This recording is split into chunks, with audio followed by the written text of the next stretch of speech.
Pilkada 2024 memang masih lama. Namun obrolan masyarakat, khususnya di medsos sudah mulai ramai memperbincangkan siapa calon potensial di 2024 mendatang. Khususnya di Lombok Tengah. Simak terus di Bumigora Riset Channel.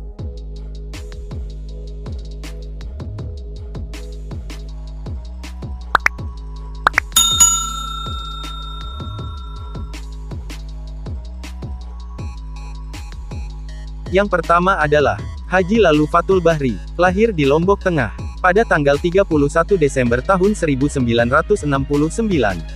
Beliau memiliki jenjang karir di bidang politik sebagai Wakil DPRD Kabupaten Lombok Tengah, anggota DPRD Provinsi NTB, Ketua Pengurus Cabang Partai Gerindra Lombok Tengah, dan menjadi Wakil Bupati Lombok Tengah di tahun 2015 sampai tahun 2020. Saat ini beliau adalah Bupati Lombok Tengah yang berpasangan dengan Haji Nursiah setelah berhasil menang telak dengan perolehan 199.299 suara atau 38,14% pada Pilkada 2020 kemarin. Selaku petahana di 2024 mendatang, membuat beliau menjadi kandidat terkuat saat ini. Secara elektoral sudah tidak diragukan lagi. Beliau juga didapuk menjadi Ketua DPD Partai Gerindra Provinsi NTB. Selain itu, beliau kembali ditunjuk sebagai Ketua Tanfiziah Pengurus Cabang NU periode tahun 2021 sampai tahun 2026. Baik sebagai pengurus Gerindra dan organisasi Nahdlatul Ulama, sama-sama memiliki kader yang tersebar di setiap kecamatan, desa sampai dusun.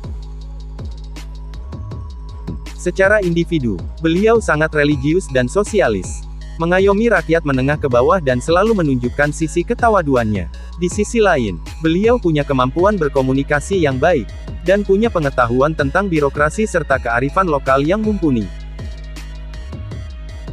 Meski banyak kemajuan yang dialami Lombok Tengah saat ini, namun itu semua masih belum mampu membuat beliau keluar dari bayang-bayang keberhasilan Suhaili FT yang sudah 10 tahun menakodai Lombok Tengah. Kini, di periode kali ini, beliau sudah tidak menjadi wakil bupati lagi. Inilah waktunya beliau memulai langkah baru sebagai Bupati Lombok Tengah, menggunakan seluruh potensi yang ada untuk kemajuan daerah. Sebagai modal elektoral beliau di Pilkada 2024 mendatang.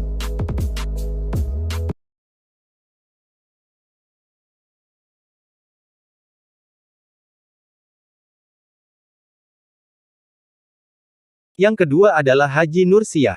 Pria yang bernama lengkap Haji Nursiah Esos MSI ini merupakan birokrat senior yang telah menduduki berbagai jabatan karir di pemerintah daerah Kabupaten Lombok Tengah.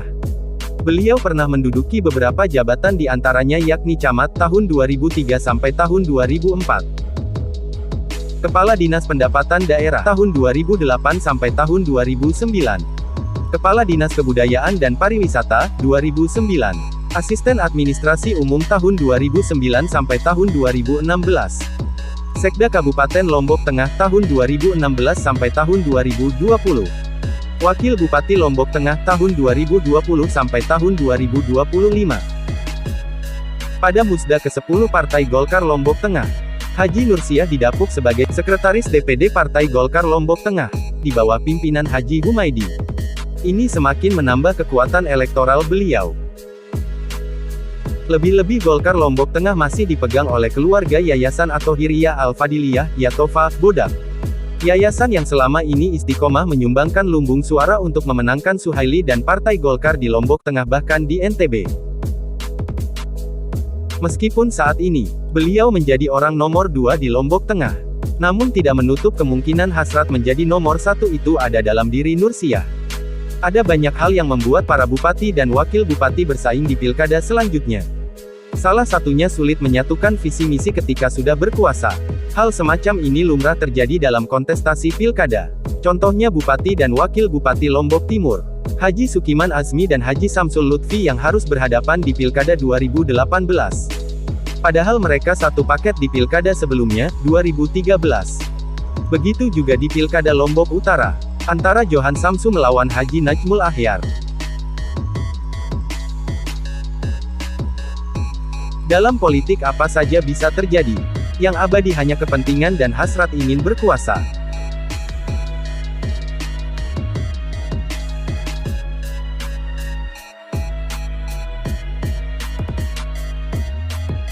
Yang ketiga adalah Haji Ruslan Turmuzi. Politisi yang terkenal dengan julukan anggota DPRD 5 periode ini juga masuk dalam daftar kandidat potensial. Banyak politisi yang datang dan pergi di DPRD NTB. Terpilih sekali lalu tak kembali. Tapi Haji Ruslan Turmuzi adalah politisi yang bertahan di sana 5 periode. Banyak kelompok masyarakat dari berbagai elemen begitu antusias. Tak terhitung jumlah pondok pesantren, yayasan, masjid, musala, dan lembaga-lembaga lainnya yang merasakan manfaat program beliau. Kadang Ruslan juga mendapat julukan Robin Hood, karena tidak hanya memberikan charity atau bantuan sosial saja, tapi juga membantu rakyat lemah, mendorong kemandirian ekonomi mereka sambil memberikan stimulan untuk modal usaha. Begitu juga, meskipun dapil beliau di wilayah selatan, namun tidak membuat masyarakat di dapil utara tak kebagian dengan jatah program aspirasi beliau. Hal inilah yang membuat politisi dengan jargon lurus jalan ini mendapat mandat dari DPD Perjuangan Provinsi NTB untuk ikut berkontestasi di Pilkada 2024 Lombok Tengah. Dikutip dari Radar Mandalika ID, Ruslan mengatakan, "Saya siap lahir batin menjadi calon. Karena ini keputusan partai. Jargon saya ihdinas sirotol mustaqim. Lurus jalan. Untuk itu, sejak awal tahun 2021, Ruslan mulai turun konsolidasi dan sosialisasi di internal kader-kader Partai PDI Perjuangan di setiap dapil. Pada konsolidasi pertama di Dapil 6 atau Batu Kliang Utara, Ketua DPC PDI Perjuangan, Suhaimi SH mengatakan bahwa, kalau dari 2021 ini kita sosialisasi, tentu orang akan mencari track recordnya, akan menilai dan memberikan judgement terhadap sosok DRS Ruslan Turmuzi yang kita usung. Sehingga masyarakat tidak tergesa-gesa. Hingga sejauh ini, Ruslan aktif menyuarakan tentang bagaimana membuat Lombok Tengah ini sebagai pusat ibu kota Provinsi NTB. Dan akan membuat pemberdayaan berbasis RT, yang berasal dari singkatan nama beliau Ruslan Turmuzi.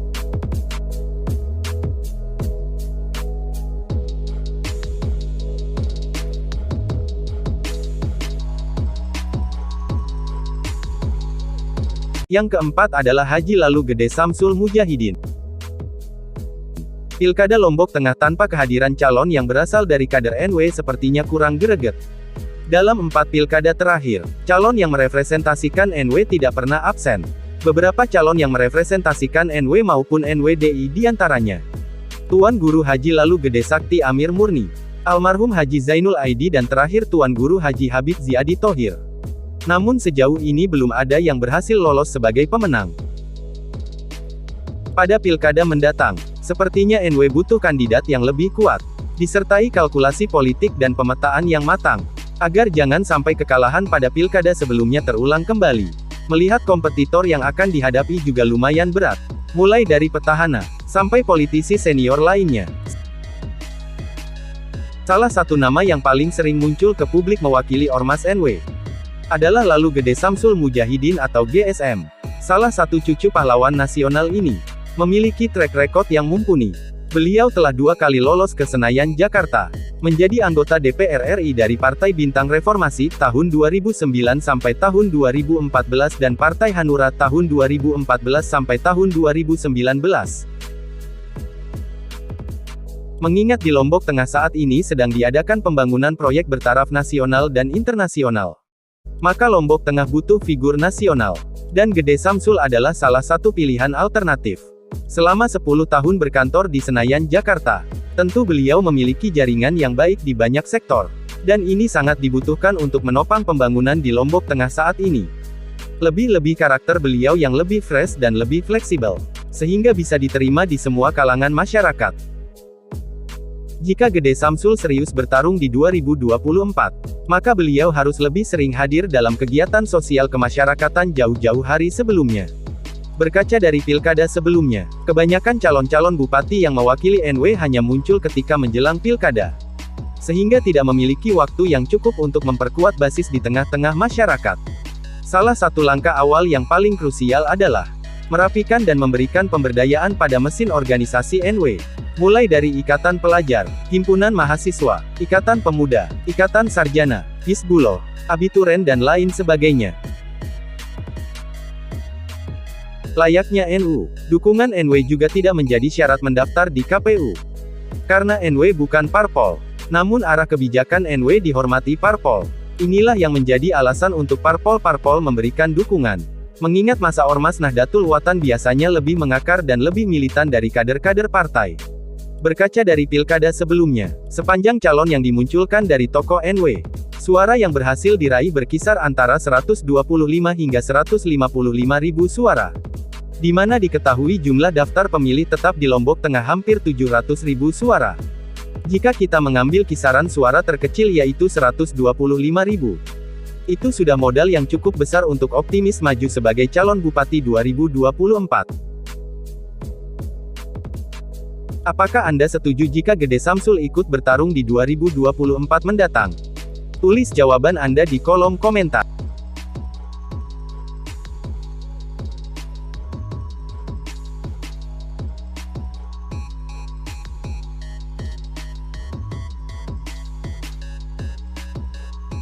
Yang kelima adalah Haji Khairul Rizal ST.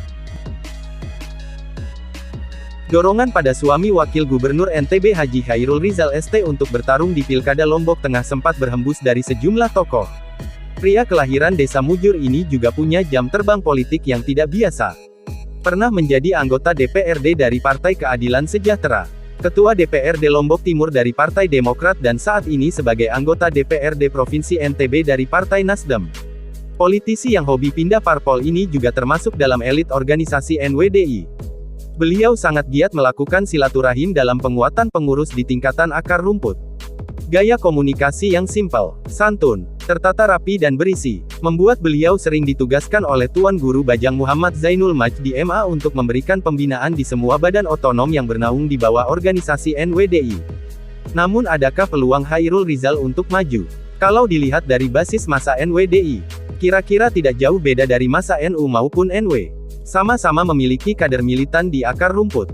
Begitu juga dukungan parpol. Saat ini Ormas NWDI memiliki kader yang menjadi ketua parpol di Provinsi NTB.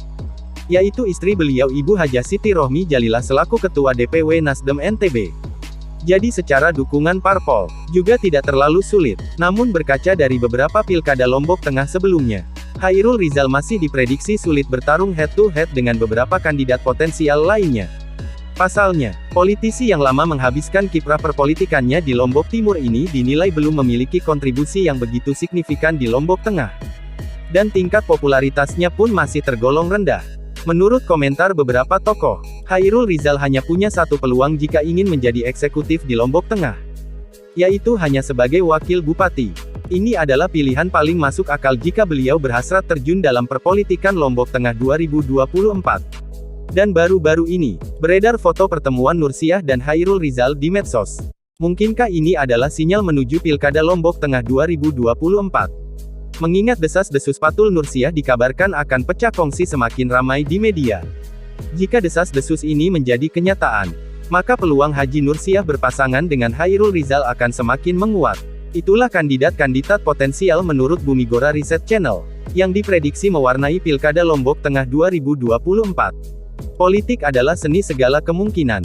Sangat dinamis. Apapun bisa terjadi, termasuk kejutan-kejutan yang di luar batas nalar dan prediksi pengamat. Tapi siapapun yang bertarung di 2024 mendatang, itulah putra terbaik yang dimiliki Lombok Tengah. Jika ada kandidat potensial lainnya menurut Anda, tulis di kolom komentar, untuk kita berikan analisis di video selanjutnya.